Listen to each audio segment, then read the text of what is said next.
All right, guys, thanks again for joining us. This is Cat's Pajamas. And I am Pain User. And we are back once again for more bonus coverage out of the IPL Season 2 qualifiers. This is a matchup between 11 Gaming's Warden, spawning here as our blue Terran player at the 3 o'clock position on Metalopolis. His opponent, close positions by air, is dignitasMerz, spawning as our yellow Terran player. So back again for TVT round number 2, and with what both these players showed us last time, I would not be surprised at all to see more overt harassment, given that we are close positions by air. But what a ridiculous game that last one was. What are you talking about, Cat's Pajamas? He's teal. He's not blue. I'm just getting that out of the way now for you guys before somebody can call him on it. But yeah, I mean, yeah, that was a really good game. Warden, like you said, went with a pretty aggressive 2-base timing. Well, it wasn't 1 base, but an aggressive 2-base timing, and tried to get some early damage done, and was able to do so with the Blue Flame Hellions just coming around the back of John's Common Knowledge hallway, I think. Yeah. And killed 15 workers right off the get. And then Merz, building up a pretty fearsome Hellion squad of his own, came in and did a multi-pronged drop in the main, and came around through the Tasteless Secret hallway and was able to equalize that, if not do more damage. I feel like he might have done quite a bit more than 15. So put himself in a great position to win that game. But yeah, Merz just overall, I feel, outplayed him that game. So we'll see if in game 2 Warden can bring it back. But Merz just looking real solid right there. Yeah, absolutely. Curious to see what he does in this game. He did actually open Refinery first. So Refinery first before Barracks could be a fast as possible Hellion build. Could be super quick Banshees. More than likely fast as possible Hellions, though. Let's see here what Warden is doing. He's opened pretty conventionally so far. Gas on 13, Orbital Command on 15, so everything looks pretty normal. Merz actually scouting close positions by ground, unfortunately, first. Can't spawn there. Can only spawn cross positions and close positions by air, but looks like Merz may lose an SCV there. Forced to pull a couple more to ward, well, I about said ward away Warden's SCV, and about sounded like a raging douche, so I'm going to go ahead and stop that. We do have a factory coming up for Merz, though. He actually delayed that factory by quite a bit, for about 50 gas right there, and almost killed that SCV, not quite able to do so. And it looks like Merz is going to go ahead and start working on a partial wall, or perhaps a wall here. And good God, Merz needs a Marine out. Warden is just doing all kinds of terrible things with his scouting SCV, but he is going to get out of there before that scouting Marine pops. Well, he might not scout with that Marine. Before that Marine pops and wards and gets rid of Warden's scouting SCV. So that scouting SCV going to hightail it back to the middle of the map and hold on to that Xel'Naga. And now we do have a Reaper coming out very quickly here from Warden. So going to flip the script on Merz a little bit, get a Reaper of his own this game. And the distances between these two bases by Reaper, 1 if by land, 2 if by sea, 3 if by Reaper, 4 if by jetpack. The Reapers get in very quickly. They just hop down, hop across, and then hop up relatively fast. And I think we are going to see him just go straight into the main here. And that is a very, very quick Reaper. Not even going to check. Well, he already has the Xel'Naga tower, so just going to go straight in and probably gonna hold on for a little bit. Maybe doing a little bit of work on his jetpack or something. Yeah. Prepping his nitro tanks before he go. Okay, there we go. Now he's headed into the main. He does see the Banshee on the way, and Cloak research has started, so he knows exactly what is up. Yep, and it looks like he has already picked off 1 mule. These SCVs trying to chase him back behind the gas, and he may be able to get away. Does. So he sees the Cloak coming up. No Banshee has been started. We'll see how he responds to this. Wow, he's actually going to make his way past the bunker here, even throwing a grenade there just to be a little bit more annoying. So bunker does ward. Oh God, that's it again. This is so awful. I mean, ward is we use it a lot, right? I know. Now I'm totally conscious of it as well. But it looks like Warden is going ahead, putting up a Viking, so he's gonna be prepared. Do we see an engineering bay? Yep, there's an engineering bay.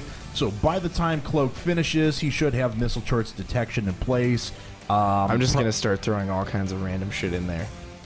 Like, it looks like he flusters the Marine away, disorienting the Marine and forcing him out of position.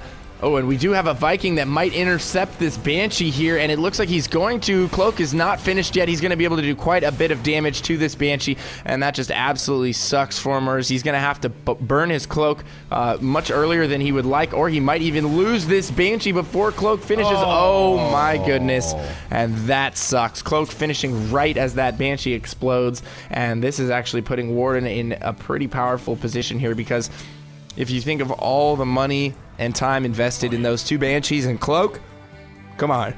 Yeah, that's what, 200, 200 for Cloak, 150, 100 for the Banshee that hasn't done anything yet. Yeah, zero. I mean that could have been tanks with siege mode. That could have been an expansion with multiple SCVs. That could have been anything at this point. Thus far, it has not been a single kill. So Merz going to make his way out now with Banshee number 2. Has Cloak ready to go this time, but there's already a missile turret in place. And even though it won't be able to reach all the way up here as far as firing, it will provide detection. The Viking should be able to clean up the rest. Merz will get a couple of kills with the Banshee. There's the Cloak. Makes his way in. He is going to pick off a couple of SCVs, but old Viking comes right back, and Merz is going to have to run away. 3 units have gone down, and Merz is going to have to get out of town. He will see the command center, though, and should be able to stop its construction here for a little while. Oh, wow, and Warden preemptively pulling the SCV off of the command center at the natural. Not going to be able to keep it alive, but a nice move nonetheless. You gotta pat him on the back for trying. And his next push, I feel like, Warden has a timing here where he could either push or he could set up a very hard contain and, might be able to track down this wayward Banshee that has run out of Cloak. Oh, never mind, turning around. Maybe worried about a third Banshee coming in, but Warden has an opportunity here. I mean, especially with Merz moving out on the map like this, Warden has an opportunity here to just absolutely crush that push and then continue to move on to the natural and try and contain Merz within his natural and prevent him from expanding. And here we have Merz sieging up in mid, trying to cut it off, but we do have 2 tanks for Warden. Warden might be able to just bum rush here. Yep, absolutely. Warden goes ahead, sieges himself up, moves up with the Viking. He'll be able to leapfrog these tanks forward here, and Merz is going to try and run through this. Loses 1 tank immediately, loses a lot of his Marines as well. A little bit of a Viking on Viking fight. Actually, Warden has to watch out. May lose that Raven. Oh, wow. My God. Raven gets away with 11 points of health. Does manage to stay up. Looks like Merz going to make his way through with that cloaked Banshee. Is the Raven going to come back? No, actually, this Banshee's going to be able to steal a few kills here. Well, actually going after the wolf statue there for a while. This is quite interesting. Merz able to ward off the Raven for a little bit, and then as a result of that, able to pick off the Viking. Once the Viking is gone, he's able to utilize his Cloaked Banshee once again, doing quite a bit of damage here with his Cloaked Banshee. Warden, having a Banshee of his own, says, I'm tired of this, brings in his own Banshee. He does not, however, have Cloak, but he can use this Banshee to great effect, picking off Marines, picking off tanks, forcing re-sieges, and as soon as he breaks this line in mid, I feel like Warden will have an opportunity to set up a bit of a contain here. And as this Raven continues to get energy, keep in mind, he can use 4 auto turrets to distract tank fire. And he must have burned a lot of his energy. He did actually drop a couple of auto turrets before. He had this really weird moment where he was just sacrificing a lot of Marines and he was trying to hold things back with auto turrets there for a while. Didn't actually end up working out that well for him. I mean, Warden does hold, don't get me wrong. He breaks that line. He has a supply advantage. He had his... Well, he did have his orbital down quicker, but only now transferring over the SCVs to it. So there were a few things he could have done to increase that lead quite a bit more and just didn't take advantage of those, as Merz does have his next orbital up and going. He has missile turrets sitting there. Unit stab suggests that he has 3 less workers, I suppose, and in fact doesn't have his orbital command rallied to the mineral patches. I'm sure he'll rectify that pretty soon, though. He will more than likely rectify that when he sees, 3 or 4 SCVs just hanging out outside of the natural command center. Nope, instantly rectifying that as soon as there's one. Thank God for the idle SCV command. Brood War was so much more frustrating in that regard, but boom, Banshee going down for Warden right there, and looks like Warden will actually win the air battle, taking air superiority right now, and man, auto turrets tank so many auto turret shots. I love it, or I love how many tank shots auto turrets can take. That's like their primary effectiveness in TVT, unless there's multiple Vikings. Then PDD I think shows its colors a little bit more. But auto turrets are just brilliant for absorbing tank shots and allowing you to push while something absorbs the damage from your own tanks and your own Marines. So yeah. I've always been a huge fan of Ravens in TVT. I think they should be used much more, and I think they're just a really good unit in general. Absolutely, I agree. You know, PDD is, I mean, obviously pretty well utilized in PvP. We commentated a highlight of, you know, TT1, you know, getting destroyed by auto turrets that were actually being repaired the entire time, which was kind of fun. But yeah, really underutilized in a lot of different matchups. So it looks like Merz is actually going to his third base here for the time being. Has that about halfway down, done, but he is back in units. He's down in army. There's not many upgrades for both players yet. Looks like Stim just about to finish for Merz. Odd place to go ahead and siege up there and just do a little bit of damage to his own tanks there, but Merz will lose this, trying to flank with a few more units, but Warden actually has the positioning here. He has the Raven, he has the air support as well, and Merz is going to lose quite a bit. This is an effective little attack. Here comes some SCVs going ahead and buffering the damage. They manage to get into melee range, and Warden does lose a little bit there, but the amount of tanks that are left with these auto turrets should do significant damage. Merz is forced to back away. Well, I guess he killed the rest of the units, just the auto turrets remaining. But still, nice job by Warden, still with a significant advantage. And because Merz was investing in this next base, he's not going to be able to reproduce his army nearly as quick as Warden was. Yeah, Warden with superior production right now. He's got, you know, Weapons 1 coming. He's about to finish Stim. Interestingly enough, just about to finish Stim as we cross the 15-minute mark here. Both players relying heavily on air and tanks this game. I mean, that has been the name of the game. Banshee after Banshee after Banshee after Viking, dancing back and forth with their air, but Warden has finally taken over air dominance. It looks like he continues to produce Vikings. Not at this point. He's just now switched over to medevacs, but Merz has been building Vikings, but no longer can, because air control has certainly been conceded, as you can see from the landed Viking at Merz's natural. He doesn't want to have anything to do with the skies right now, because anything up there will just eventually die. And I feel like that gives Warden a huge advantage here. It gives him a sight advantage, it gives him a confidence advantage, and it gives him the advantage of knowing that, you know, he has Banshees on his side, he has a Raven, he has detection. So, ooh, and look what we have here.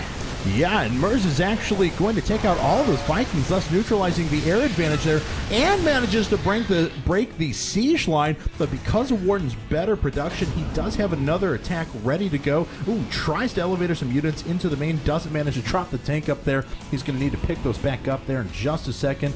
Does a nice job, and look at this. Merz is down to 2 factories, 3 factories, and double barracks, 1 starport. That's about all. Warden now actually going to his next base. In addition, he is also just completed a couple of barracks, so his production looks very, very good. He's doing so well with these little elevator drops here into the main, taking out these tech labs as well. Further siege tank production is going to be significantly hampered. So, oh wow, and actually a couple of tanks go down before they're really able to do anything. Oh, does manage to save one of them, but I don't think that that's going to be enough right there. Warden's still doing significant damage to this production. Yeah, he really is, and I don't know that he's going to be able to stop this. His production has just been camped for so long. What are you going to do? Where are you going to? How are you going to come back from that? Your tanks are all out at the front. You know, you have a good arc at the front, but that's not where he's attacking from. He's slowly attacking into your production line and continually bringing reinforcements and preventing you from making your own siege tanks for quite some time now. So, great job by Warden. Looks like he might try and push up here north of the Zelmaga. Little does he know there are several siege tanks over there that are not sieged. Oh, wow. So those will not be able to hit him, actually. That's very interesting. They're just maybe anticipating some form of a rush. Maybe he wants to have a few of them in tank mode just to be safe. Who knows? But nonetheless, he is sending a small squad of units around to the third, and I think this could be great for, you know, for Warden here. He might be able to take out the third, and at the very worst, he's done so much damage to the main and halted the production for so long that he's way ahead right now. Yep, all of Merz's units are committed, so here comes Warden now, picks off a couple of SCVs, but more importantly, going to continue to go after all of this production. Any of these units that come up from Merz are immediately going to die. Manages to get that very expensive and longer produced reactor as well, and now all of the SCVs clumping themselves up. Those are going to be at the mercy of the siege tanks. Wow, so many SCVs just went down in one little burst there. Even if Warden gets cleaned up, which he does, I mean, that was already, I mean, let's take a look at the workers killed 37 to 12. I imagine 15 of them just went down in about 2 or 3 bursts there. So very nice attack once again by Warden, not letting off the pressure. Once again, going to start dropping himself into the main. No, sees the couple of tanks going into tank mode. Not going to be able to go after the DPS, though, of those units. Warden throwing down a point defense drone preemptively. Maybe thinking about sieging up through here. Interesting. What is with everyone doing that today? In all the games that I've been casting, we see PDDs continually going down preemptively, and that's okay, but, I mean, they are so much more effective if you put them in battle. I mean, literally, one earlier from a game, guy puts down a PDD. Eventually, it gets re-scouted later with 3 stalkers, and they just kill the PDD, so it's totally useless. But both players missing each other completely right here. It is going to be turned into a pretty much full-on base race, although Warden does have reinforcements back at his main as is. He's going to be able to do quite a bit of damage to that pushing attacking force. So it's really going to come down to everyone's, you know, micro, everyone's ability to play in these late-game situations where, you know, we never got to the point where everything was mined out. But it's essentially like that right now because both players are so crippled. This game is kind of turning into that end game scenario where you just pinch out as many units as you can, try and set up in defensive positions, and just hold out and hope for the best. Yep, but Merz is down to just 3 tanks in this attacking army, and Warden is already in a good enough defensive position, and he's mining off of this base down here at the bottom right, and has a base up at the 6 o'clock. With the units that he has left, he's going to be able to break down the rest of the production. Merz is doing almost no mining, forced down to the game. He does GG. Wow, that was a pretty epic TVT right there on Metalopolis.